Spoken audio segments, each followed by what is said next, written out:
Voilà, en parlant d'albums, l'année dernière, on reste toujours sur l'année 2019, vous avez fait beaucoup de featuring, en particulier avec les jeunes de la diaspora, mais d'origine, en guillemets, congolaise. Pourquoi? Ah non, non, je n'ai pas demandé leur origine. J'ai souhaité travailler avec eux parce que j'ai trouvé qu'ils étaient bons, qu'ils étaient à l'heure du temps, ils étaient bien. C'est des gens que j'aime, c'est pas pour leur origine, mais pour te faire mentir. J'ai un super grand featuring avec quelqu'un qui s'appelle Charlotte Diponda. Ah, coucou Charlotte, coucou. Voilà. Moi aussi je la salue, c'est peut-être la plus belle voix de l'Afrique. J'avais rêvé de la rencontrer. Il se trouve que quand je l'ai approchée, c'était aussi son rêve. Et quand elle a chanté la première note au studio, Guillaume Tell, je sais pas, j'ai ressenti quelque chose que je ne peux pas voir à la télé. Sinon, je vais me faire gifler par beaucoup. Je vous connais avec le Congo, ça. Il a dit qu'il a rêvé. Oui. Charlotte Diponda a rêvé. Ce n'est pas comme vous voulez entendre là. Musicalement parlant, c'était pour le travail, je vous connais. N'allez pas écrire dans les réseaux sociaux pour dire que Kofi avait dit que. Je vous connais. Moi, je répète, j'avais rêvé de chanter avec elle. Il a dit chanter. Et Charlotte m'a dit qu'elle avait rêvé de chanter avec moi. Comme ça, ceux-là qui parlent ont le mot rêvé de chanter. Donc, voilà. Alors, à quand votre album pour vous en 2020, je pense que nous serons avec toute mon équipe, donner une date précise dans les 10 jours. Dans les 10 jours, il y a aussi un grand concert au Rio Arena qui se prépare. On va annoncer les dates. Moi, je n'aime pas parler au hasard. Oui, voilà. Donc le projet est plus que confirmé. Donc j'aurai, j'espère, le temps avec vous et avec d'autres personnalités de la presse, l'occasion de l'annoncer bien. Oui, oui, ça va. L'album Légende, ça s'appelle Légende, va être là vraiment incessamment, mais je ne peux pas aujourd'hui donner une date. Mais l'album, c'est avec Quartier Latin ou c'est juste Koffi Olomide? Non, c'est l'album de Koffi Olomide. C'est comme ça qu'il y a Davido, c'est comme ça qu'il y a Tiwa Savage. Okay, si je dis Quartier Latin, les gens pourraient penser que Davido fait partie du Quartier Latin. Oui, il n'en est pas question. C'est l'album freely, librement de Koffi Olomide. Vous êtes anglophone, hein, Oui, mais l'anglais et moi, on est en palabre à ce moment. Ah bon? Donc, mais ça va se régler. Ça va se régler. Donc, il y a tellement de featuring. Il y a le jeune Nino, le rappeur français que vous savez. Et il y a même encore un énorme projet, là, j'espère, je touche du bois que ça va se réaliser, quelqu'un que j'aime beaucoup. Si je ne peux pas encore citer, si ça se réalise, ce sera vraiment la boucle. Mais il y a en tout à peu près 7 ou 8 featuring, dont je suis très très fier et je remercie encore les amis, les collègues, artistes qui ont bien voulu chanter avec moi. En dehors de Charlotte Diponda, qui est d'origine camerounaise, quel artiste camerounais vous aimez bien? Parce que moi je suis camerounaise, donc je défends mes artistes. J'aime tous les artistes camerounais. Donc quand je dis aimer, ça veut dire que moi je me rappelle, bon je vais citer le nom parce que c'est mon grand frère, c'est mon papa, Petit Pays. À l'époque il disait Koffi Olomide c'est mon jumeau. Moi aussi je le dis, c'est mon jumeau. Donc vous êtes resté toujours... Ah oui, ça c'est un frère, c'est vraiment un frère. Il a eu un accident il y a quelques temps. Moi j'étais chez vous au Cameroun il y a peut-être un mois. Pour l'anniversaire de la première dame. Oui, j'étais là et puis pour ça et puis pour autre chose aussi. C'est-à-dire je suis venu 2 fois en un mois. Eh bien, Koffi Olomide au Cameroun est chez lui. Ouais, personne ne va me chasser de là-bas. Ah non, on va te donner la salle. Donc j'aime beaucoup les artistes. Il y a des jeunes comme Ténor. Voilà. Il y a Mins. Il y a surtout notre idole du moment, Calais. Ah, Daphné. Calais. Et d'ailleurs, on a chanté aussi. On a aussi chanté avec Daphné. Les gens vont découvrir le titre bientôt aussi. Donc en fait, les Camerounais sont dans le bon réseau. Moi aussi, je suis dans le bon réseau parce que je suis avec les Camerounais. Mais c'est bien. Maintenant, on va parler... Et dans mon album, il y a une chanson qui s'appelle Samuel Eto'o. Oh, le grand neuf. Il revient toujours aussi de chaque fois avec mes invités. Ça, c'est un vrai frère, un vrai ami. Depuis. Donc, je le salue. Et même si on ne se voit pas tous les jours, il est là. Coucou le neuf, je t'entends, tu sais, non? Maintenant, on va parler un peu de notre mannequin, le mannequin de la famille, si vous le permettez. C'est qui Didi? Il n'y a pas de Didi dans ma famille. Didi Olomide. Non, il y a Didi Stone Olomide. Ah, Didi Stone. Son prénom, ce n'est pas Didi, je le dis à tout le monde. Ah bon? Elle s'appelle Didi Stone. Ah, c'est un prénom composé. Voilà, c'est comme Jean-Pierre. Ce n'est pas Pierre ni Jean, c'est Jean-Pierre. Elle, c'est Didi Stone Son nom de famille, c'est Olomide. Vous avez compris, c'est pas Didier, c'est Didi Stone. Voilà. Il y a un tiret Didi Stone, mais là, notre famille, Olomide. Exactement. C'est qui alors en fait? C'est ma fille. C'est ma fille. Parce que moi, j'ai vu que... C'est la grande sœur d'El Pirolo et de Saint James Rolls. C'est votre seule fille? Oui, oui. Ah, parce que dans les réseaux sociaux, moi, je suis allé fouiller aussi. Didi et vous, c'est... On dirait des jumeaux. Mais non. Attendez, vous dites n'importe quoi, là, c'est ma fille. Alors, oui, non, mais quand je dis fille, quand on dit la jumelle de papa, le bébé de papa, c'est la prunelle de votre yeux, c'est... Non, avec elle, on peut aller au restaurant, on peut aller en boîte, elle a 20 ans aujourd'hui. Mais avec ses frères qui ont 12 ans et 14 ans, je ne peux pas faire tout. C'est juste pour ça. Mais je l'aime. J'aime tous mes enfants de la même façon. Et ceux qui sont très proches de chez nous disent même que Del Pirlo, c'est vraiment notre boss. Alors, le fait qu'elle soit votre fille, oui. Elle est souvent attaquée dans les réseaux sociaux. Ces mécréants, c'est des gens qui vont échouer en permanence. C'est des petites gens. Et moi, je suis même content parce que tant qu'ils font ça, ça me prouve que, oui, la famille Olomide est puissante et forte, que nous existons. Vous savez, Didi Stone, elle est juste étudiante à l'université. Elle n'a rien fait. Elle n'est pas chanteuse, elle n'est pas danseuse, elle n'est pas couturière, rien. Elle ne fait rien. Elle est juste la fille de Kofi. Et il y a des gens qui consacrent leur temps à faire ce qu'ils font là. Et tout le monde sait que c'est du n'importe quoi.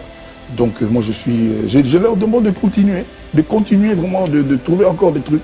Un jour, ils diront que Del Pirlo a volé dans un supermarché, que Saint James, je sais pas quoi. Donc moi, c'est tant mieux. Vous savez, il n'est pas facile d'être Kofi. Oui, c'est vrai. Il n'est pas facile Alors, d'être Kofi. en parlant de ça, en 30 secondes, vraiment, vous avez été attaqué, vous, personnellement, dans les réseaux sociaux, par, soi-disant, vous avez dit quelque chose contre les Ivoiriens. Ah non, rien. Vous voulez éclaircir, mais vraiment... Mais maman, où est-ce que j'ai dit quoi que ce soit? Où? Moi, je n'ai pas lu ça, c'est ce que mais non, où est-ce que moi j'ai dit? Qui m'a vu dire? Qui a entendu? Vous savez, il y a des gens qui se donnent un mal fou à briser Kofi Olomide, à briser sa carrière depuis des années. Ça ne date pas d'aujourd'hui. Là, par exemple, c'est trop gros, ça ne passe pas. Qui a vu quoi, où? Mais qu'on dise ce que j'ai dit, qu'on dise où ce que je l'ai dit, j'ai dit quoi? Mes frères ivoiriens savent que je dois au moins 70% de ce que je... Bon, les fans, c'est comment? Voilà, il est en train de me reposer un peu là. Vous savez, l'argent est bon, mais la santé est meilleure. Quand tu cherches l'argent et quand arrive un moment, il faut te reposer un peu. Sinon, tu peux quitter pour laisser l'argent. Ça veut dire que tu peux mourir pour laisser l'argent. Donc, je suis venu dans un établissement me reposer un peu. Mais bon, je crois que ça va maintenant. Qu'est-ce que vous voulez? Je sais qu'en février, les gens sortent de la fête. Donc, ils n'ont pas envie de trop danser. Mais on peut pas, ça dit, c'est pas ce que vous voulez au fait. Vous voulez un petit son pour vous boire ou bien vous voulez quoi? Dites-moi. Vous voulez quoi? Dites-moi les fans, vous voulez quoi? Vous voulez un petit son d'ici dimanche ou bien vous voulez quoi? Parlez-moi chap. Allez là, il sait que ce que vous avez dit là, c'est ça. C'est les fêtes, vous voyez, tout le monde a dépensé. Allez là, bon, là est fini, chacun dans son gros broli. Vous voyez, non, voilà, c'est chacun dans son brûlement, chacun cherche à se ressourcer encore, côté financier. Voilà, mais il sait que vous n'avez pas envie de trop danser. Donc, si vous voulez, on peut mettre un petit son façon, un petit son. C'est-à-dire qu'il y a un petit son posé. Voilà, un petit son chanté, quoi. C'est-à-dire que un son que tout le monde peut chanter. C'est-à-dire que vous pouvez chanter les paroles et tout ça. Voilà, un petit son, quoi. Voilà, posé, mais en même temps dansant, quoi. Parce que vous savez, même si moi, mon posé là, ça doit être dansant. Parce que voilà, c'est le Vatican. Concepteur de son état, ça ne chauffe pas. Donc, si vous voulez un petit son d'ici dimanche, mettez assez les cœurs et voir. Mettez les cœurs en tas, là et voir. Et puis bon, inspiration à Wayo, c'est chap, on crée un petit concept, un morceau posé qui parle de la vie, qui conscientise un peu. Parce qu'il y a là, il sait que vous n'avez pas envie de danser. Voilà, chacun dans son cherchement pour remplacer le jack et chacun a dépensé en fête. Donc en esprit, c'est le oui qui est là. Voilà, si vous voulez un son, mettez les cœurs. Vous voulez un petit son, c'est-à-dire un petit déjeuner là, pour février. Maintenant, après, là, en masse, quand on dit masse, c'est les chef-gen qui arrivent, c'est les sauces graines, c'est les guaguassou qui arrivent, c'est les coups de poing de Jésus qui arrivent. Voilà. Mettez les cœurs, mettez les cœurs, mettez les cœurs. Si vous voulez un son, un petit son, juste pour février. Voilà, mettez les cœurs. Un petit concept bien posé là. Voilà, juste pour février. Ça, c'est un petit déjeuner d'abord, un petit son pour vous, Boro. Maintenant, il dit les sauces graines, les chef-gen, les guaguassou. Les soupes de mouton, les pépés soupes arrivent derrière, en masse. Ok, je vois les cœurs, ce qui veut dire que vous êtes prêts. Bon, l'inspiration sera Wai Wai. Il y a eu un moment ici, il y a eu un moment en Côte d'Ivoire, il y avait un jeune homme que je ne connais pas son nom, qui avait fabriqué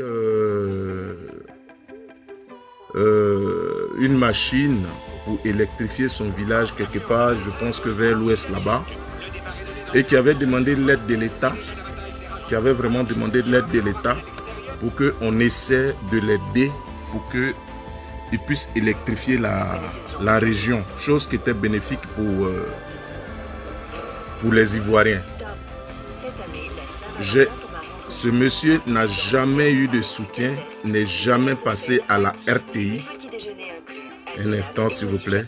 N'est jamais passé sur la chaîne nationale pour pouvoir avoir de l'aide, pour pouvoir électrifier. Parce qu'il avait fabriqué, il avait juste avec quelques machines, comment on appelle ça, des choses qu'il a ramassées comme ça dans le billard, et il a pu quand même connecter sur... il a créé... il a pu électrifier le village par rapport à un barrage. Il a créé un barrage, un mini barrage, je peux dire un mini barrage dans son village. Et il avait demandé l'État, c'était si vous partez fouiller sur YouTube, vous allez trouver ce dont je parle. Et c'était en Côte d'Ivoire dans l'Ouest. Il avait demandé l'aide de l'État pour qu'on essaie de l'aider matériellement parlant pour qu'il puisse essayer d'électrifier la région. Il n'y a pas eu gain de cause, il n'est jamais passé à la RTI, il n'a jamais fait une radio, il n'a jamais fait une télévision. Ça, c'est la première des choses. La deuxième des choses, c'est que j'ai un ami ici, un jeune Ivoirien ici, qu'on nous on appelle communément Gilles Troisa, qui fabrique des smartphones ici, parce que c'est son métier. Il a étudié, il est informaticien. Il a fabriqué des smartphones ici, il a envoyé en Côte d'Ivoire et il a voulu découvrir, il a voulu faire partager, découvrir l'œuvre que lui il a fabriquée. Partager, mais si tu coupes le son et le direct soit calme, ça fait quoi? Mais est-ce qu'il n'y a pas une autre manière d'essayer de parler plus ou moins avec un peu de respect que de parler comme ça, bengue bengue? Si tu coupes le son et que le direct est calme, ça fait quoi? On peut simplement dire diminue le son pour qu'on essaie d'entendre ce que tu dis. C'est simple. On n'a pas besoin de rentrer dans ce... Bon, bref, je suis sur la lignée. Donc, comme je disais, j'ai mon ami ici, que nous on appelle communément Jules Troisa, ici à Paris, en France, ici. Il a une société d'informatique et il a fabriqué des smartphones et il était parti en Côte d'Ivoire dans l'intention de faire la promotion de ses smartphones, de sa création, de sa créativité, et il est parti, il n'a pas pu passer, c'était difficile pour lui de passer ne serait-ce qu'à la RTI pour pouvoir annoncer ce qu'il a fait. Il n'a pas pu passer, il a eu vraiment beaucoup de difficultés pour pouvoir passer. Ok, merci si tu as compris. Dieu merci que tu as compris. Donc, partagez la vidéo dans des groupes parce que ce que je vais dire, c'est très important. Ce n'est pas quelque chose de colère aujourd'hui. Je ne suis pas là pour insulter. Voilà pourquoi, avec courtoisie, je vais essayer de répondre à mon jeune frère, au monsieur, je ne peux pas dire jeune frère, bengue bengue. Donc, revenons à notre mouton. Le monsieur est parti en Côte d'Ivoire. Il n'a pas pu passer ni à la RTI. Il n'a même pas pu passer ni sur quelques radios. Il a été obligé de forcer ici avec ses relations, ici dans le relationnel, ici pour pouvoir passer à France 24 pour montrer ce qu'il a fait. Parce qu'il fabrique des smartphones. Je ne parle pas de montage de smartphones. Un jeune très brillant ici, à Paris, ici, qui est ivoirien. Mais je suis écœuré. Il y a eu le cas d'Ougoutigui. Certains me diront que non, que tout le monde veut réussir. Je suis bien d'accord, tout le monde veut réussir. Mais j'ai l'impression que la réussite de la Côte d'Ivoire, de ces derniers temps-là, il faudrait que tu sois un clown, Il faudrait que tu sois un con. Il faudrait que tu fasses des choses idiotes pour que les gens t'envoient à la télé. Il y a plein de jeunes brillants qui sont en Côte d'Ivoire, des scientifiques qui essaient de fabriquer des choses qu'ils n'arrivent même pas à passer à la télé. Ils n'arrivent même pas à avoir, parce qu'ils veulent venir se faire connaître, ils n'arrivent même pas à avoir accès à la télé. On va leur demander de l'argent. Mais quand il s'agit de faire la promotion de la médiocrité, d'aucuns me diront non, parce que j'ai cité le cas d'Ougou Tigui. D'Ougou Tigui, oui. Moi, je peux comprendre que un citoyen lambda voit Dougou Tigui qui a fait à regarder à savon dans mon oreille qui a créé le buzz comme il le dit, et un citoyen lambda veut l'utiliser, un homme d'affaires veut l'utiliser pour faire son business. Ça je peux comprendre. Comme moi, je fais mon business de mon activité, j'ai vu Dougou Tigui comme ça parce qu'il a créé un buzz, je veux le voir et je l'utilise pour faire mon business, et néanmoins ça, en contrepartie, je lui donne un peu d'argent. Oui, ça c'est un business. Mais je ne peux pas comprendre comment on peut recevoir Dougou Tigui si une télé nationale, comment le ministre de la Jeunesse peut le recevoir spécialement. Qu'est-ce qu'il a apporté d'aussi grand pour qu'on puisse le recevoir? Ça, c'était le cas de Dougou Tigui. La deuxième chose, c'est qu'avant-hier, il y a des artistes qui sont très talentueux en Côte d'Ivoire. Il y a des jeunes étudiants qui font de la scientifiques, qui ont fait lycée de scientifique, qui créent des choses, qui veulent passer sur des chaînes pour faire découvrir ce qu'ils font. On ne peut pas leur donner cette opportunité. Ou bien moyennement, on va leur demander de l'argent pour pouvoir passer sur la chaîne nationale. Mais on peut en prendre un monsieur qui se fait appeler Daloa Inter. Je ne suis pas contre sa réussite. Ce n'est pas une question de jalousie. D'ailleurs, je vis en France. Ma vie ici, elle est belle. Donc, ce n'est même pas une question de jalousie. Mais la seule chose que j'ai partagé la vidéo dans les groupes. La seule chose dont je veux parler, c'est que je ne peux pas comprendre comment on peut aller prendre quelqu'un comme ça, qui ne parle de ce cul, à mon nom, venons, on va manger, et on envoie ça à une chaîne nationale. Qu'est-ce qu'on veut montrer au monde entier? Donc, on veut développer la médiocrité. On veut faire la promotion de la médiocrité. C'est ça qui est bon avec nous, les Ivoiriens. J'ai l'impression qu'on fait ça pour essayer de détourner l'intelligence des jeunes Ivoiriens, pour ne pas qu'ils s'intéressent à leur vie, pour ne pas qu'ils s'intéressent aux choses intéressantes, des choses importantes, le survie, de ce qu'ils vont manger. Partagez la vidéo dans des groupes, s'il vous plaît. Parce que je ne peux pas comprendre ça. Personnellement, je ne suis pas contre quelqu'un. Et je pense que ce n'est pas une question, jamais je vais jalouser quelqu'un. Je ne jalouse pas la personne. Mais je suis en train de dire quelque chose qu'il faudrait que la vidéo là aille jusqu'à peut-être chez le directeur de la RTI, ou bien que ça aille quand même chez le ministre, que ça rentre dans les oreilles du ministre de la Jeunesse. Et qu'il y a des jeunes talentueux qui sont en Côte d'Ivoire. Je vous ai pris 2 exemples. Je reviens sur le mot ramener, parce que vous avez expliqué tout à l'heure que certains se sont égarés. Est-ce qu'en 1-2 phrases, on peut savoir sur quoi on doit revenir? Cette doctrine-là, vers laquelle on doit revenir, il faut dire qu'il y a quelque chose de 350 points. Mais comme vous l'avez dit, en quelques mots, je vous dis par exemple, à l'état primitif, à la naissance de l'Église, quand le Seigneur Jésus-Christ a laissé nos pères les apôtres avant de partir, il n'y avait pas de femme qui prêchait dans l'Église. C'est un premier point par exemple. Parmi tant d'autres. Une communauté dans laquelle les femmes prêchent est une communauté qui est frappée du sceau de l'apostasie. Une communauté dans laquelle le pasteur prêche au fort que le chrétien peut perdre le salut, c'est une communauté qui est loin de ce que nos pères les apôtres avaient enseigné. Parce qu'avant que Jésus ne parte, il a donné des consignes fermes, il a donné une parole claire. Celui qui croira, qui sera baptisé, sera sauvé. Donc, la base même qui déclare un individu chrétien, c'est qu'il a la vie éternelle au départ. Alors, dire qu'on peut perdre le salut, c'est un problème. Les communautés dans lesquelles le pasteur enseigne que le mariage, c'est le fait d'aller à la mairie. C'est ça qui est le mariage. Pour nous, c'est une communauté qui s'éloigne de ce que nos pères les apôtres ont reçu du Seigneur Jésus-Christ. Les communautés dans lesquelles il est dit que la viande de porc est un totem pour le chrétien sont des communautés pour nous. C'est un maquillage, un vernissage outrancier de la tradition africaine replâtrée. Et cela doit être vomi par les véritables chrétiens. Les communautés dans lesquelles on dit que pour être serviteur de Dieu, il faut être célibataire, ce sont des points, entre d'autres, qui éloignent le chrétien de la doctrine de nos pères les apôtres. Les communautés dans lesquelles on baptise les nouveau-nés, alors que Jésus a dit de baptiser celui qui croira, après qu'il ait entendu l'évangile et qu'il ait ajouté foi. Les communautés qui ne font pas cela, qui baptisent les nouveau-nés, pour nous sont des produits purs et finis de la puissance des ténèbres. Les communautés dans lesquelles le pasteur dit que le chrétien ne peut pas avoir au-delà d'une femme sont des communautés qui font frapper du feu rouge de l'enfer. Il y a plus de 350 points, éléments sur lesquels On doit s'appuyer aujourd'hui pour tester la véracité, l'authenticité et la divinité d'un ministère et d'une vocation d'un soi-disant homme de Dieu. Si j'ai bien compris, Gédéon de la Tchétchouva nous affirme aujourd'hui qu'un pasteur peut, ou pas, je vous pose la question, aller au-delà d'une femme dans son mariage. Je ne dis pas pasteur, parce que dire pasteur, ça serait une façon de cloisonner la vérité de Dieu qui s'étend à toute la création. Je dis bien un homme, garçon, peut avoir au-delà d'une femme. Mais dans l'église du Nazarien Jésus, dans l'assemblée des chrétiens, c'est le diacre ou l'évêque qui n'a pas le droit d'avoir 2 femmes. Mais à part lui, tout le reste des chrétiens ont le plein droit d'avoir autant de femmes qu'ils veulent. Tous les hommes, donc tous les à part les diacres et les évêques.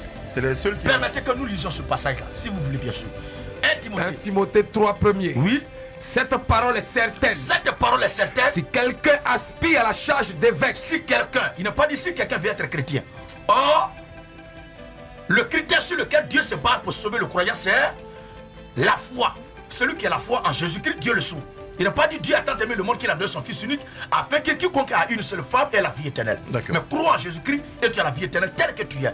Il y a d'autres pasteurs qui, pour cacher un peu leur désinvolture, ils disent par exemple que, étant chrétien, en venant en Christ, si tu avais 2 femmes, c'est bon. Il faut les garder. Mais c'est celui qui a une femme étant chrétien là qui ne peut pas augmenter cela. Mais la Bible nous appelle de renoncer au péché. Si avoir 2 femmes est un péché, étant chrétien, on doit arrêter cela. C'est comme si on me dit, celui qui est chrétien qui volait, il continue de voler. Mais celui qui ne volait pas avant d'être chrétien, c'est lui qui ne doit pas voler. J'ai dit la Tchétchouva. Alors, terminons le passage. Terminons s'il vous plaît. Si quelqu'un aspire à la charge d'évêque, si quelqu'un aspire à la charge d'évêque, c'est une œuvre excellente. C'est une œuvre excellente. Il faut donc que l'évêque soit irréprochable. Irréprochable. Mari d'une seule femme. Voilà. C'est l'évêque seul. Dans l'église, de l'autre côté aussi, le diaconat, l'Écriture en parle. Tite 1:5. Je t'ai laissé en Crète. Je t'ai laissé en Crète. Afin que tu mettes en ordre ce qui reste à régler. Oui. Et que selon mes instructions. Tu établisses des anciens dans chaque ville. Oui. S'il s'y trouve. Quelque homme irréprochable. Mari d'une seule femme. Ça veut dire que ce n'est pas sûr de trouver les gens qui sont mariés d'une seule femme. Parce qu'il s'y trouve. D'accord. Ça veut dire que parmi les chrétiens, il peut y avoir des gens qui ne sont pas mariés d'une seule femme. Et si tout chrétien d'obédience est appelé à avoir une seule femme, pourquoi baser ce critère-là pour le choix de l'évêque et du diaconat sur l'affaire d'une seule femme? Ça veut dire que ceux qui croient en Jésus ne sont pas obligatoirement mariés d'une seule femme. Alors c'est celui qui veut remplir la fonction d'ancien ou d'évêque, de diacre, qui est appelé à avoir une seule femme. D'accord. À part lui, tous les chrétiens ont reçu la grâce de Dieu de façon immense à prendre autant de femmes qu'ils veulent pour diminuer le nombre de frustrés sur la terre dans la gente féminine. C'est bien noté.